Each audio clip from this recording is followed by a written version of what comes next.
And now, it's time for another Dice Tower review with Tom Vasel. Ladies and gentlemen, it's always good to see another expansion for Thunderstone, right? This isn't the last one. So, here we have Thunderstone, Thornwood Siege, Eve Unleashed, blah, blah, blah, blah, blah. More cards. Does anyone even read the story on these things? I don't know. But anyway, it's a bunch of new cards. There's nothing really groundbreaking about this expansion, but there is a lot of interesting cards that come with it. So, you know, this is the type of review that if you like Thunderstone, you're just watching this review to see what the cards are like. If you don't like Thunderstone, you're not even watching me anyway. So let's take a look at some of the cards and I'll give my overall thoughts. I'm not going to show you everything in this expansion. There's got to be some, you know, wonder when you open it up, but I'll show you some of the stuff I like. This is probably my favorite card, at least in humor sense. Unicorn Stakes. I don't know, I just get a kick out of the fact that the skewer is the unicorn horn. It's not real, folks. Anyway, each hero gains Strength +2 and Magic Attack +1. All attacks from any source becomes Magic Attack. If this food is available, it's one I like to buy early game because it really can buff up your militia. Not only does it allow them to hold better weapons, but it also gives them all some Magic Attack. So it's pretty useful early on. Also, Militia is not the only thing in the game now. There's the Elite Militia. Attack +2. When you buy this, you can make an extra buy and destroy a militia. So basically, you could upgrade one of your militia to this elite militia with an attack +2 and a slightly better strength. Guiding Light always needs some more light things. This says if you defeat a monster, place a light +1 token in front of you. And everyone gets +1 light, and yeah, it happens for one turn. The game comes with some +1 light tokens for this purpose. Now, this isn't super useful. I mean, it's nice to have this light, but it's very cheap to buy. It gives you light, period. And so just a very handy thing to have. Guiding Light. Cursed Bow. I always like cursed weapons because they present you with this dilemma. Do you want this attack +5 against those rank 2s? But if you do this, when you equip it, you gain a disease. Is that worth it? Well, it might be. Plague Smiter. Well, speaking of diseases, here's a weapon that whenever you're given disease, you destroy that disease also. Love stuff like that. Love to get rid of those annoying diseases. In one of the previous expansions, there was a weapon that gave you extra for gold. Now we're starting to see some more attuned weapons like this. This one that works with attack +2 if you reveal 3 or more heroes. And if a thief has it, it does better. And then very similar, we have the Insight Blade, which is an extra attack +1 for every card you draw while this is equipped. Now this is a little harder to pull off, but it can be essentially fairly powerful, and it's an attack +3 by itself. Of course, there's always looking for more mercenaries. Here we have the Highland Officer. I guess if there was one theme of this expansion, it would be militia, militia, militia. Here's a guy who can buy a militia, period, and for each militia in a dungeon, you draw 1 card. Now mix that with the Insight Blade and see what happens. Drill Sergeant, on the other hand, you can draw cards for every 2 experience points you have, and you can destroy a militia to draw 2 cards and gain experience in the dungeon. That's an interesting thematic card, but again, the set seems to really be pushing the militia. But of course, we love our heroes, so let's look at some of the heroes that come with this. We got the Mage Hunter Fist. He gets extra attack if there's no magic attack. So I like guys who get the extra attack when there's no magic attack. The Varus Squire. Your weapons gain light +1. So that's a very handy guy to have in the dungeon. Not to mention that he has that magic attack +1. Then there's the Lurker, who on the base level just looks like your typical type of thief. But if you can... Other players have to discard items or reveal 1, and if someone else has light items, you are using basically their light for you.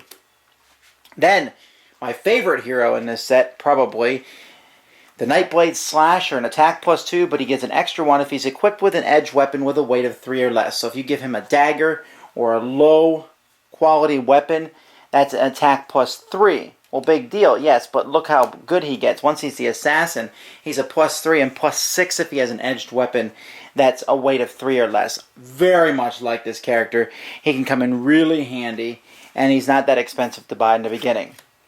The Krell Warrior, nothing super fantastic. Again, though, he gets extra attacks for the militias and mercenaries you have, so again, pushing the militia in this set, but also I guess we should mention that the Krell Warrior goes all the way up to the Krell War Master on level 4. So we have another level 4 character in the game. Games like this, of course, need enemies. And this game has enemies. And the enemies here are probably more unique, I suppose. Vermin folk. Of course, I've been waiting for these guys. It's always fun to fight giant rats. These guys, like, he has a half magic attack. And, of course, vermins give you disease. So there's that involved with them. Then there's the Abyssal. Now these guys are destructive when they show up. For example, this guy will destroy a light item. This one destroys all food items. This one destroys a monster. And you get a disease for each experience point that monster is worth. So you have to be very cautious when going to the dungeon with him. This guy destroys a fighter. This guy destroys 2 militia. Gives you diseases. So I really don't like when I see these gentlemen in the deck. Gentlemen might be too polite of a term. Then we have a new thing here called Stalk. If you notice this card on it has Stalk. The active player discards 1 card of his choice at the start of his next turn. What that means is when you kill this gentleman, you are going to take a matching symbol. See, it says choose 1 to discard. And you put this in front of you at the beginning of your next turn. You take care of it and you lose that card. So when you kill the guy with the Stalk token, you get that token. So you get the points for killing him, but he will do something. For example, the active player must go to the dungeon on your next turn. So if you kill this guy here, that's all well and good, but then you're going to get this token which forces you to go to the dungeon next turn. So you have to be prepared for whatever these guys are going to do to you. This guy gives you a disease at the beginning of next turn. This guy discards a random card at the beginning of your hand. And so the game comes with these tokens. Now, I don't know that the tokens were that necessary. I don't know why you just couldn't take the card itself and stick it in front of you. Yes, you're not putting it back in your deck, but big deal. The token just seems to add a level of fiddliness to the game. Another new thing here is Raid, and that's just when these guys show up, something happens. This guy destroys 2 cards from the 2 most expensive village stacks. Same thing this guy does. This guy destroys 2 cards from the least expensive ones. So does this guy. Most expensive. So they like to destroy cards. But they're not the only ones who destroy cards. There's another set of enemies here, Siege, which aren't that difficult to defeat. But when they come in effect, they do all sorts of annoying things. For example, if an enemy goes dungeon, that player destroys a militia. When this guy breaches, he destroys the top 2 cards from each village and hero stack. Doomsday Bombard. Destroy the top card from each hero stack. If you purchase a hero, you have to destroy a hero.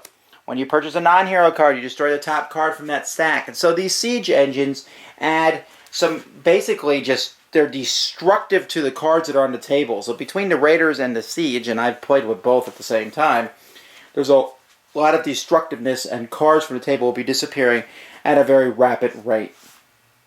Incidentally, I've been able to smoosh everything into one box. I actually have it all in the Dragonspire box thus far.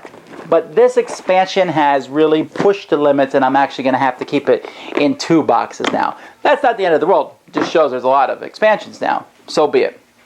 Alright, this is not a must-buy expansion. I mean, unless, of course, you love Thunderstone and you want everything. I'm not saying it's bad. It's the weakest expansion so far, but that's like saying it's not as good as the great ones like Dragonspire or Doomgate. They're just really good expansion. This is good. I mean, I like all the new things. Like I said, I love that one new hero. I like the weapons. I don't dislike anything about this expansion except maybe those tokens felt a bit fiddly. Didn't think they were necessary. But for the most part, it's neat. It adds some more, but nothing groundbreaking. So if you're looking for like groundbreaking expansions, maybe you want to wait on. I hear little birdies tell me that there's a fantastic stuff coming down the wire. But this one's good. Thanks for joining us today. For more written, audio, and video reviews, as well as the #1 board game podcast, check out the website at www.thedicetower.com. Until then, this is Eric Summerer, and you've been watching The Dice Tower.